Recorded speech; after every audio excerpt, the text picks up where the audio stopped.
Welcome everyone, both in this room and online, to this session of the Joseph C. Miller Lecture. My name is Lubina Kopp. I'm a postdoc here at the Bonn Center for Dependency and Slavery Studies. Sorry, I don't know where I am and who I am.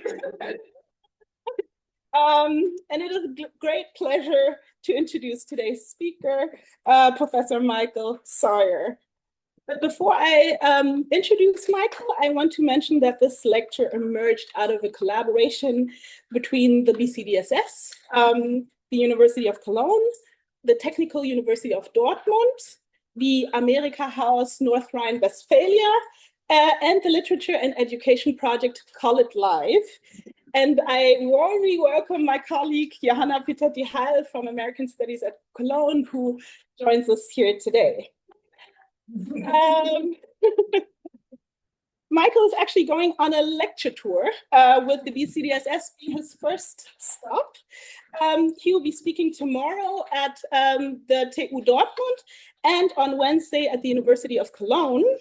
And the lectures are actually complementary, right? They build on one another and they're designed to be complementary. So if you have time and are interested in some fresh ideas that will help you cool down, definitely, I would invite you to definitely visit his other lectures as well. I'm very happy that Michael joins us here this afternoon.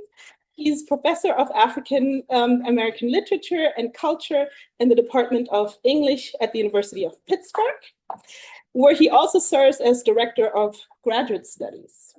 He's also a faculty affiliate of Africana Studies at Pitt and director of the graduate program in cultural studies, as well as an electus faculty fellow in the university's David C. Fredericks Honors College. Michael also held a position at Colorado College, where in 2019, he founded and directed the Africana Intellectual Project, an initiative designed to facilitate the exploration of the lives, art, intellect, and culture of people of African descent. And he was also a distinguished visiting professor of English and the Fine Arts at the United States Air Force Academy. Sawyer, Michael earned his PhD from Brown University in 2015. His dissertation became the basis for his first book, An Africana Philosophy of Temporality, Homo Liminalis, published with Palgrave in 2018. And he followed this with Black-Minded, The Political Philosophy of Malcolm X, published in 2020 with Pluto Press. And he also published Sir Lewis, a biography of Afro-British Formula One driver Lewis Hamilton, published with Legacy Lit, Hatchet in 2024. The book has been translated into 12 languages and is an international bestseller in its category. His most recent book, this one, titled The Door of No Return, with the word no crossed out, was just published in February of this year, so it's fresh off the press. It is a speculative and philosophical intervention that extends beyond the dominant Western notion of Blackness as a problem and the Middle Passage as the main epistemological concept for understanding it. Instead, the book accents the speculative, creative, and generative force of Black aesthetic production, treating it as a mode of thought and of world-making in and of itself. Some of you may be reminded of the 2025, maybe Juneteenth lecture by Kinohi Nishikawa titled What Comes Before the Hunting, in which Nishikawa drew on the work of Toni Morrison, interestingly enough, which Michael also does in his work, to also challenge this dominance of what Saidiya Hartman would call the afterlife of slavery. And it's interesting to see how Toni Morrison seems to be an important reference point for creating new ideas or alternative approaches to Blackness. Michael is currently working on just 4 other books, including literary fiction, And he's not only a renowned academic, praised by such scholars as Judith Butler, but also an artist in residence at Onyx Studios in New York City and Athens, Greece. The title of Michael's talk today is The Door of No Return, What Black Event Theory Is and Why It Begins Here. Please help me in welcoming Professor Michael B.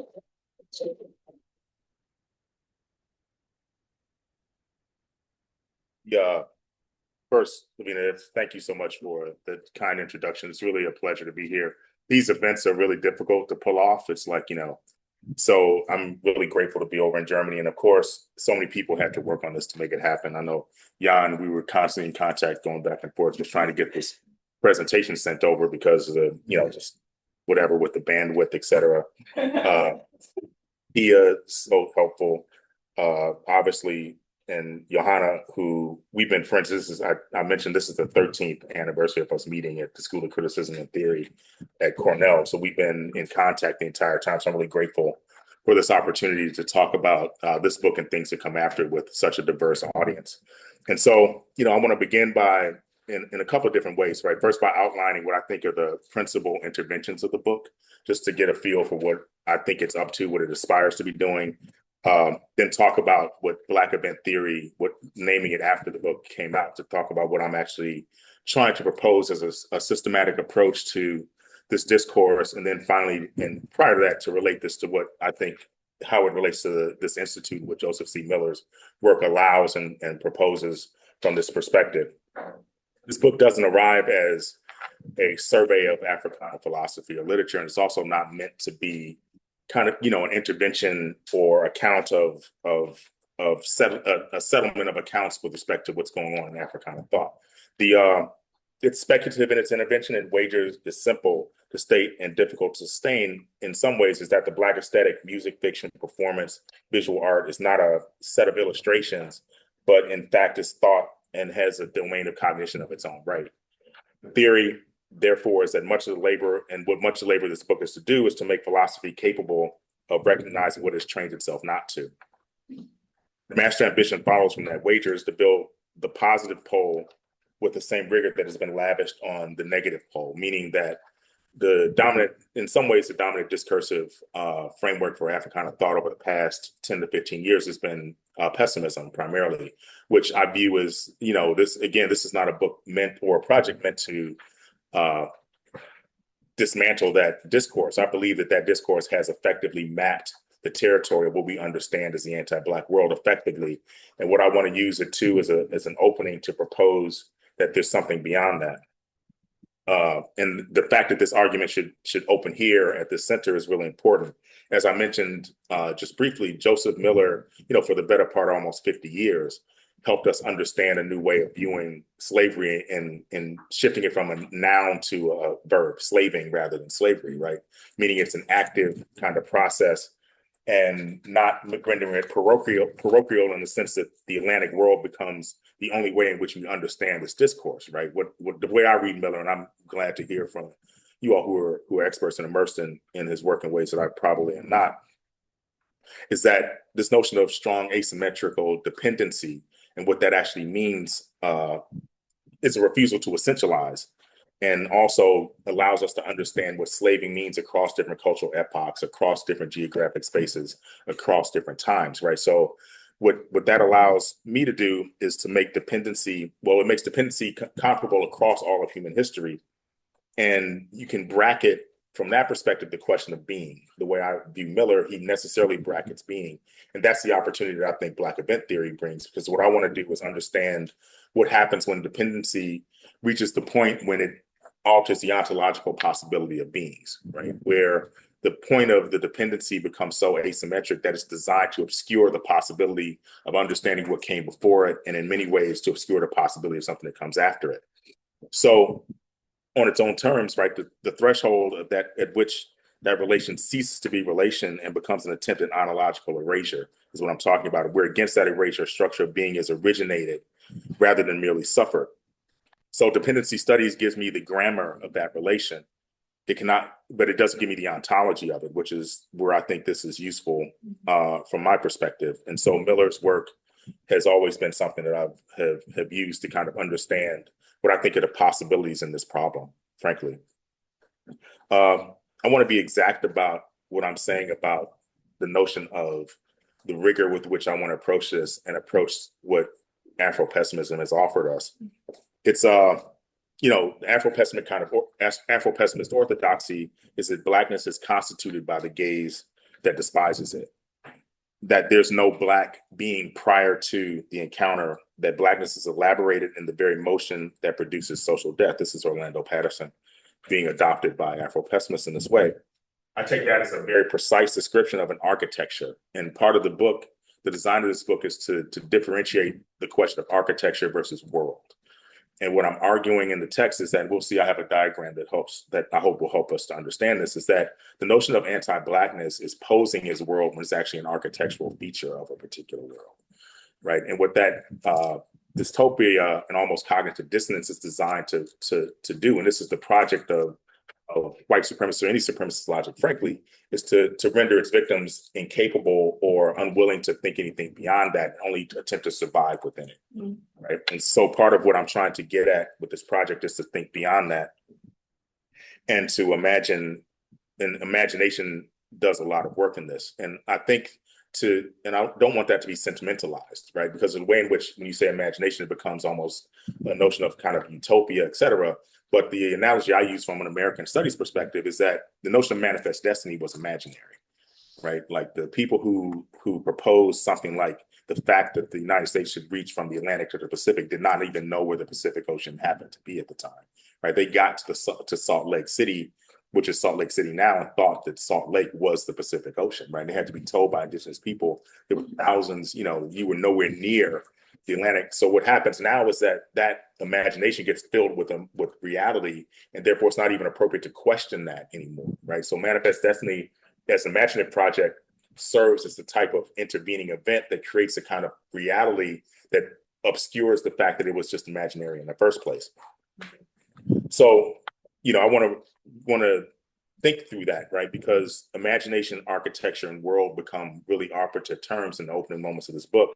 So first, this book started off as probably 3 different projects, right? And this was kind of a COVID-19 thing when I decided I wanted to write a book on Hegel and Blackness, right? Which is like, so I went back and read all of it. And so I started off deciding to write this book. So there's internal to this text is a counter phenomenology. What I found is that examining Hegel,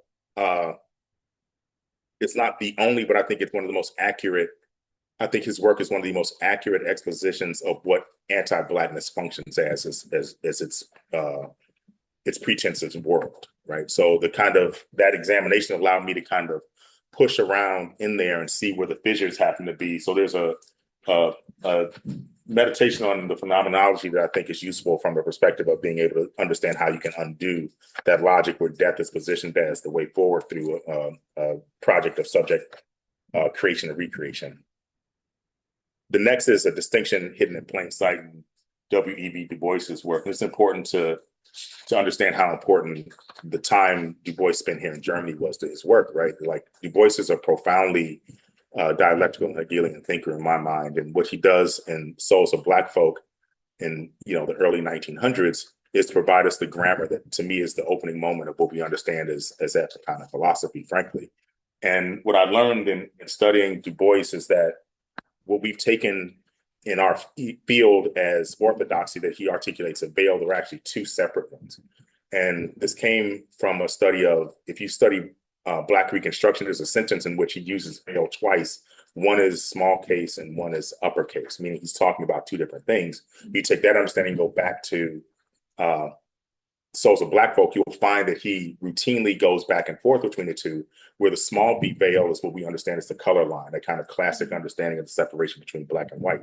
When he uses the big B veil, he's talking about a particular place behind which Black thought hides itself and is able to articulate a new way of being.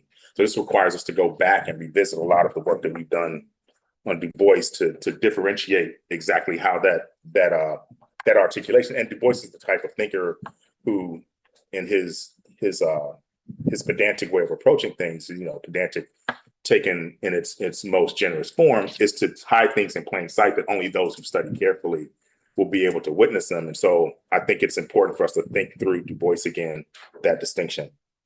The third is to promote literature from evidence to philosophy. And I think that what I'm proposing there is that, and I mentioned this in the introduction, is that, these art artifacts, these phenomena are actually thinking and don't require mediation, right? And so you'll find in the book, I start off with this examination of Bob Marley, and I'll talk about this in I think the talk in Cologne in more detailed fashion, where Bob Marley takes the text of Haile Selassie's speech in front of the United Nations, where he proposes what he understands as international morality, makes that into a song, and then his entire performance gives us a way of understanding how he's working through a particular type of philosophical and theoretical argument at the same time. And there's a way in which we can take that performance and use that as a lens to examine other things rather than, Kantian understanding of what Bob Marley's up to. There's a Bob Marley understanding of what Kant is up to, is how I would reverse that vector. Or there's a way in which to understand Bob Marley in an unmediated fashion, just understand, or any artistic production to understand exactly what it's seeking to accomplish. The next is internal to this, is a kind of quantum grammar. And this is to take seriously the notion, and we've seen this over the last probably 10 years or so, where Black thought has embraced this notion of quantum physics in order to explain certain phenomena. There's an argument that I make internal to this book, where I put in what would be considered by the physicists superposition, the work of Toni Morrison, Herman Melville, and Ralph Ellison, to propose that they're basically in quantum conversation with one another in a very particular way to articulate a way through this process. And I'll talk about that again. There's a polyvocal way of understanding that I put together. The fifth is to respatialize and retime the problem. Is what I call vertical temporality, which is, and there's my first project, the Homo Liminalis project, was to argue that there's a way in which Black thought is necessarily not dominated by horizontal understanding of time, past, present, and future. And part of Morrison's genius is to fracture that kind of constantly. And I think that what I call vertical time and vertical engagement with opportunities is to position yourself perpendicular to a horizontal flow of events, where opportunities and events approach you collectively rather than in linear fashion, which allows a different way of kind of seeing and processing them. The next thing is what I call violence otherwise. I won't get into that during this. This comes out of the work I produced on Malcolm X, and also kind of Fanon kind of 101, is to understand that the distinction between violence and nonviolence is basically useless when you're talking about subaltern or oppressed people, because even nonviolent protests, use protests kind of broadly defined, is always viewed violently by systems of power. So the question is really whether the act destabilizes the relationship, and to the point that it destabilizes it, whether it's the written word, whether it's, you can witness this pretty obviously in the most obvious cases when Colin Kaepernick's kind of nonviolent silent protest was viewed as an attack on the United States military somehow. He's actually talking about the police department, and to render that a kind of violent thing that had to be addressed in a particular way explains almost everything. And we've seen this in obviously in recent times in the US with ICE protests resulting in people being murdered in the street as if they were violent protesters, and being immediately termed as being terrorists, domestic terrorists, even when they were non-violently protesting. Next thing is love becomes, and this is, we'll talk about this in a second, love becomes the telos of the argument, where that is what resolves all of these kinds of problematics and needs to be situated at the beginning of the process, rather than having arrived after certain problems are solved. And then the formal wager is that the book actually proposes to reenact the actual process in which it's describing itself. So in many ways, the book is atemporal, and oftentimes reverses itself to kind of re-examine things over and over. So the text is actually trying to work through the process. So the point is, and we kind of talked about this briefly, right? One of the most important things that I learned about this book is that I was, foolish enough to write a book in which the title is unsayable, right? It's like, it was a large kind of conversation with the publishers just about what I meant by this no, striking it out, right? There's a way in which you can say the door of return, which doesn't really address what I'm trying to get at. There's another way to say something like the door of, with the no stricken out in the title, then return, which doesn't make any sense anyway, other than to say that it probably wasn't functioning properly. So what I realized, and kind of going back to the book and reading it more carefully, is that there are a couple of instances in the book where I trace this kind of notion of negation to help me understand what I was actually saying. And so with that in mind, part of that analysis is a kind of detailed look at what August Wilson is up to in his text, in his play Fences, and the interaction between the son and his father. And I'll, when his son asks, "How come you ain't never liked me?" And I've got the scene for us to kind of examine. I'll apologize in advance. There's instance of strong language in it, but that's, you know, August Wilson's a serious person, so he's not doing it to shock us. He's doing it to kind of inform us. The hell you got to ask me, Mr. Stewiggy, the one you got the questions for. How come you ain't never liked me? Like you? Who the hell said I got to like you?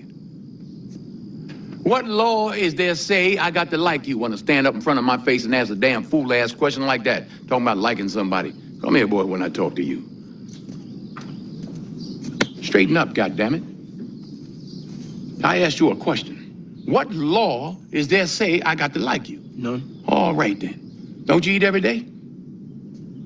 Answer me when I talk to you. Don't you eat every day? Yeah. Nigga, as long as you in my house, you put a sir on the end of it when you talk to me. Yes, sir. You eat every day. Yes, sir. Got a roof over your head. Yes, sir. Got clothes on your back. Yes, sir. Why you think that is? Because of you? Hell, I know it's because of me. But why do you think that is? Because you like me? Like you. I go out of here every morning. I bust my butt putting up with them crackers every day because I like you. You're about the biggest fool I ever saw. It's my job. It's my responsibility. A man is supposed to take care of his family. You live in my house, fill your belly with my food, put your behind on my bed because you're my son. Because I like you, because it's my duty to take care of you. I owe a responsibility to you.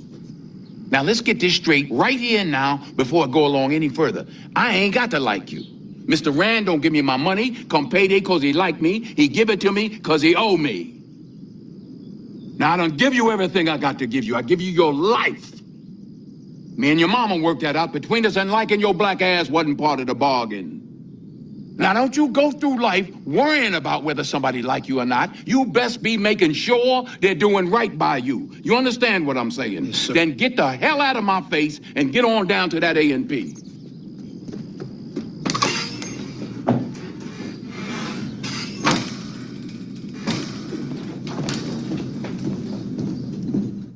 So, you know, this is a difficult scene, but I think what Wilson is accomplishing several things, right? First, when we think about what he's doing with the term fences, what the story is that this father is spending his time trying to construct a fence around his home to protect himself from things that are actually inside the home at the same time, right? Again, this notion of architecture versus world, right? He's unable to understand that kind of process.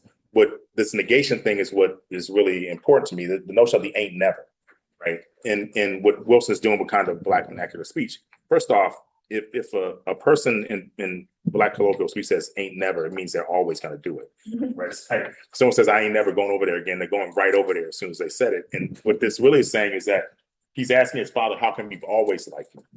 And what his father can't articulate is a question of love. Because what he's really saying is that he loves his son so much, but under this, the existence in which they live, love is too dangerous for him. Right? He's saying that you can't worry about that. You have to make sure that people do right by you and don't worry about like or love, because there's too much to lose if you love something, right? And so, and he is building a fence at the same time and alienating his own family. So he doesn't even understand, because of what he's mistaken is this notion of the architecture of the hatred that approaches him. The story is that the father wanted to be a professional baseball player at the time of the segregation of baseball, couldn't make it into the league. His son wants to play football. He's telling him he's not allowed to. He has to take this job, right? His son takes that as him not liking him. He's saying, you're wasting your time trying to be an athlete because no one's going to let you do that. So do what I'm telling you to do. So with that understanding, I've taken to articulating the title of the book as The Door That Ain't Never Returned, which means the door that's always returned, which means that the door is always there.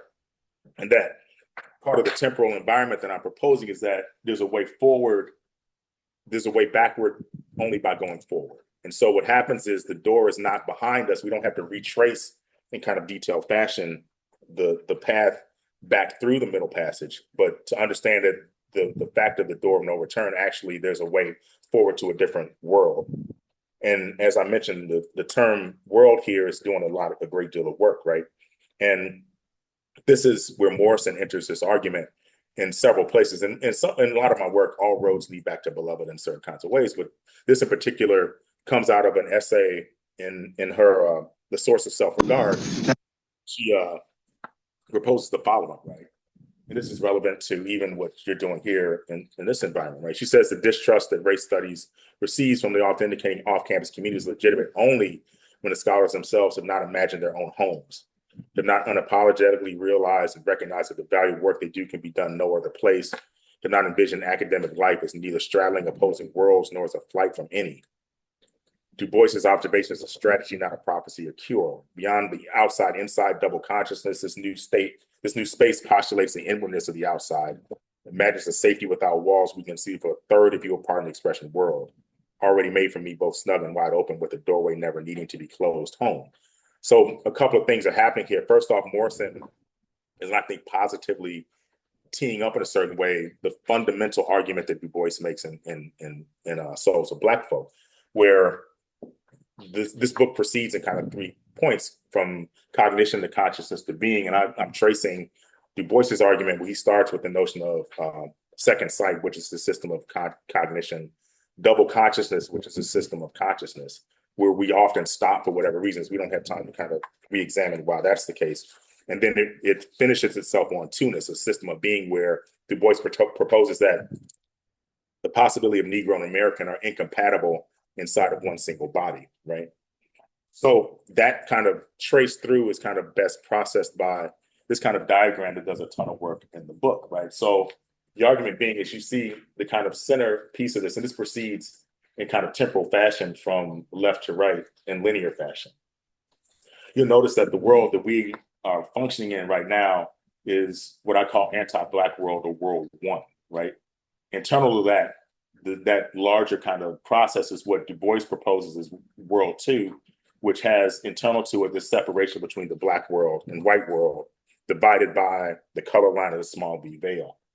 What you'll notice, and what Du Bois authorizes with his understanding, and I think Morrison is responding to in a certain way, is that this other space that I call space one, which is the big veil, is internal to the Black world, is inaccessible to by outsiders who are not initiated to, allows us to think through processes that lead us to where the kind of classic understanding of the zone of non-being in space two, and that what he calls a way of stripping Blackness, and he uses the French word dépouiller, right, which in the text is often translated as a stripping, but really it's like a depilatory.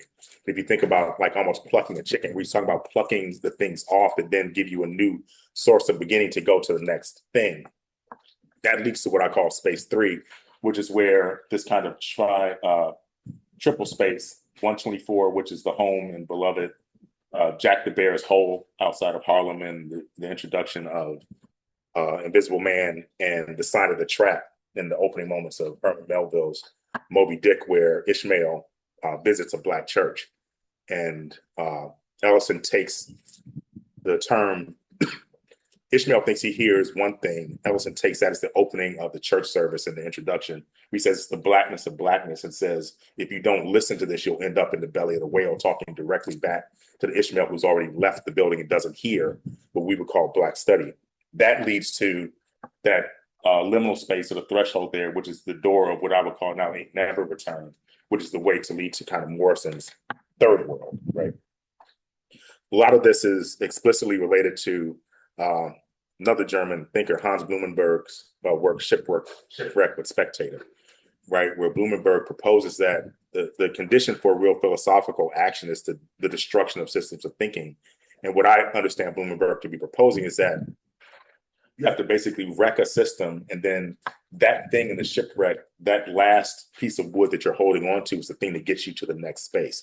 So what this book is trying to do is this is the counter phenomenological perspective that I propose, is that to actually understand the system of anti-Blackness to the point of being able to wreck it and understand what the weak points are, and then be careful to take those things from it that are necessary to understand how to propose the durable existence across these places of transition that have to survive and not drag along things that refer you back to the problem in the first place.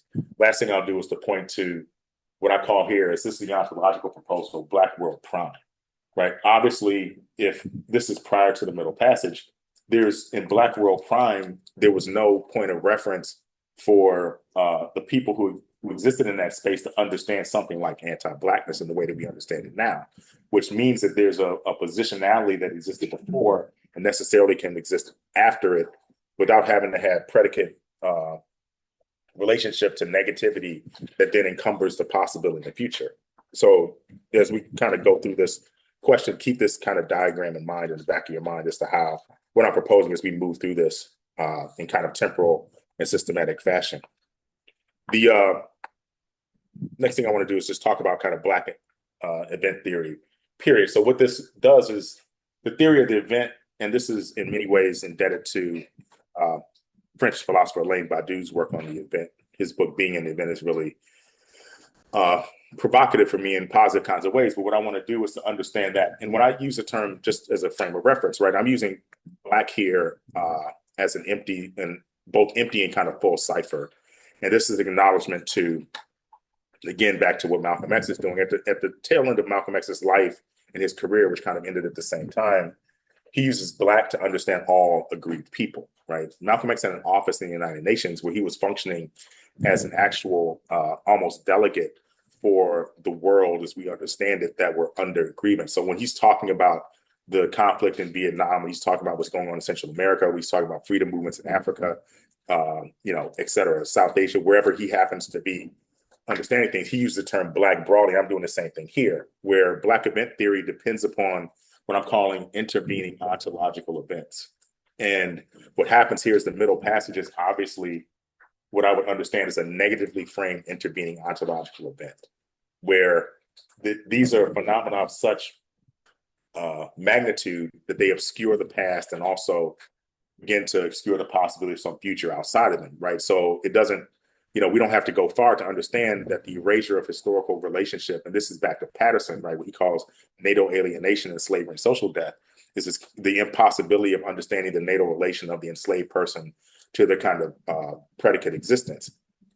So that intervening ontological event, that erasure of historical fact, is the erasure of a particular type of system of memory, which is to forget, right? And to embed forgetting in a way that obscures the kind of possibility of returning to think about what those relations were. And that can be an actual, almost physical barrier. Like from my perspective, and I've said before and other, like it's difficult for me to trace, and for most diasporic Black people, we can't trace beyond, my great grandparents, basically, because that is embedded into a particular type of system. And so that creates, in many ways, the way Western systems of thinking and systems of being function. They have to be built upon a kind of coherent genealogical relationship that is necessarily obscured by this type of intervening ontological event. But what I want to do, and recall in the introduction, I mentioned that I want to as rigorously think about the negative, the positive as I do the negative. To the extent that there are negative intervening ontological events, there must also be positive intervening ontological. And what the way we would understand a positive intervening ontological events, things that are happening outside of this kind of space 2 and kind of space forward towards space 3, are events that begin to rebuild the relationships across this kind of system of thinking, which then, if you understand what would happen, what Morrison's proposing is that once you get beyond the kind of Du Boisian notion of double consciousness as telos, then you begin to see the entire palimpsestic system of existence, where you then understand that there is something like Black World Prime, and that can be the kind of way in which existence is drawn and relationships to existence are drawn in coherent fashion between entities that do not have an actual system of relation to them. This is where Morrison's kind of question of rememory becomes so important. Morrison articulates in Beloved, in the text, this notion of rememory, right? And she says, and this is what I think is some Morrison kind of best and philosophical best, where she's proposing a system of fractured temporality, where you can read this, as you go through it. But what's important is she's talking to her daughter, her surviving daughter. And just briefly, right, just to reacquaint ourselves with the story of Beloved, it's set kind of in the direct aftermath of the Civil War, right, after Emancipation Proclamation, and has a narrative that goes back to the time before slavery, where the protagonist, if we have to call her this, Setha, has escaped. And then because of the Fugitive Slave Act, when they come to kind of pull her back to slavery, she attempts to kill her children rather than have them be returned to slavery. She only succeeds in killing one of them, and that child comes back to haunt her in the text of this book, right? And so she's talking to one of her surviving daughter, and talks about how the picture of that thing is always there. We always can periodically bump into them. So what I call in this text is transsubjective and transgenerational transmission of information, where what Morrison is proposing effectively is that, going back, is that things that are happening in Black World 1 can find themselves crossing over and be encountered over and over again, whether they be, and Morrison is in many ways a master of the extreme, right? Like Morrison could very well have written, Beloved could have been written about whether you should send your child to a predominantly white institution or to a historically Black college. Morrison decides to make the same argument by arguing whether you should kill your child or not, right? And so you can toggle down from that extreme positionality and see that what Morrison is doing is saying that trauma triggers this kind of dramatic trauma triggers this kind of function of rememory. My argument is that there also could be the possibility of accessing this information outside of that. And so to understand the way I'm employing rememory, it's kind of, there's a thought experiment that I've done before, and it functions in ways, and this is kind of an active kind of demonstration of how this functions, right? Like imagine that you're on a train, and that at the front of the train, information is coming towards you that is, let's see, I'm gonna go get this started. There's no windows on either side. The way you're aware of movement is because of two screens that are at the front of the train that say left and right. Right, and you're seeing on one side a kind of seascape, and on the other side a kind of mountain range, and that's what you believe is the correct information. In reality, what Morrison is proposing, that figure A is receiving information from entities that are separated by hundreds of miles at the same time, right? So the spatial temporal relationship of what's going on is not even reality. And also, she skews this again as saying that these things are also 100 years apart, right? So you're seeing out of the left side escape that was happening 50 or 60 years ago, and out of the right side something that's happening 50 years in the future, but it's immaterial to you as to what that actually matters, because your encounter with this is basically fulsome, and to be able to differentiate that is almost not effectively a way to kind of approach the kind of problematic, right? So what Morrison is proposing with this notion of rememory in this text is that the mother's not sure who this person is, because she can't allow herself to understand that she's just feeling things that don't have to be ordered in kind of literal or linear fashion. So if we think about rememory as a system of cognition, what that does is create the possibility of returning to the question of ontology, which has been vacated from kind of Black thought, right? And this is kind of Fanon kind of 101, right, from his first text, where he says ontology does not allow us to understand the being of the Black man, since it ignores the lived experience. But not only must the Black man be Black, he must be Black in relation to the white man. That is an articulation of Du Bois's notion of second sight, right? You only know yourself through the self of the other, which what Morrison's proposing is that, okay, if you admire yourself in that logic, in this world, which I understand is only architecture, you're always going to get this same result, right? So Fanon is struggling at this point to kind of figure out how to articulate a system of being outside of that kind of devastating logic. So what I'm proposing is that the return to using Morrison's system of cognition, rememory, allows us to fill in these kinds of blanks and be able to draw predicate lines of existence back that don't ignore. It's not, and this is also not Pollyannish to say that the Middle Passage didn't happen or that it doesn't matter. These things matter deeply, right? But what it can't do and should not be allowed to do is then dictate the question of present or future, right? These are past events. So as we encounter them, this is again back to this question of kind of vertical listening or vertical hearing. In many ways, it allows us to kind of have them approach without melancholia, and to absorb them and have them go past us, and then be able to begin to think of what Morrison calls this kind of third if you'll allow the term world, right? And it's important to engage that because if you'll allow it thing is to vacate the third world from a perspective of being as somehow a tertiary existence, the kind of world. She's literally talking about a third process of existence. And I want to draw that along the kind of temporal and cognitive and consciousness terms that we have to understand that third world isn't necessarily a new system of being. And so, what I've tried to do tonight is to, again, talk about in the weeds the detail of what's going on in this book, and also from that abstraction, be able to show the way in which this allows a kind of consciousness to build kind of practical projects, right? To then reorient our way of systematically engaging what becomes the discourse of death that like preoccupies the Hegelian dialectic, right? The kind of way forward is always through the risking of the body.